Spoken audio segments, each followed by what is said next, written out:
Debbie, despite how awful the weekend was, there really are a lot of Utahns who stepped in a time of crisis.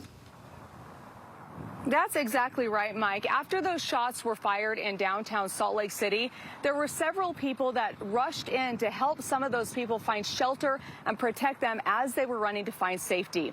News specialist Shelby Lofton spoke to one woman who ran to a nearby church, and she says what she was welcomed with is something she won't forget. Shelby? When those shots rang out on Saturday night, people took off running in different directions. Many of them were on First South or State Street, and one of those buildings they saw was St. Mark's Cathedral. Some of the church staff was here, and they opened their doors without hesitation.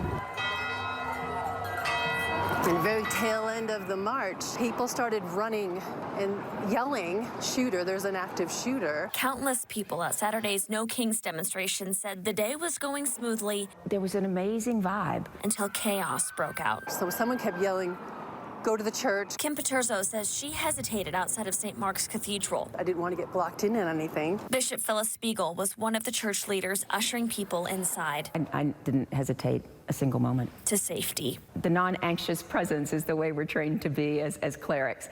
And it was a great gift to be that in that moment and to ask people to look behind them and make sure everybody was safe. She had been walking in the march. She says it instantly turned hectic. There were people who were scared and there were people who were terrified, and they were melting down pretty fast, and the crowd just started helping them. Paterzo remembers Bishop Spiegel calming down the packed cathedral. She did say a prayer with everybody that was in there. It was very comforting, actually. And may our streets be filled with peace and justice. Bishop Spiegel says she's heard from several people who don't practice her faith, but they felt grateful for what they experienced inside the sanctuary. One person at the doors, only one, said to me, "How do I know they're not going to follow us in here?"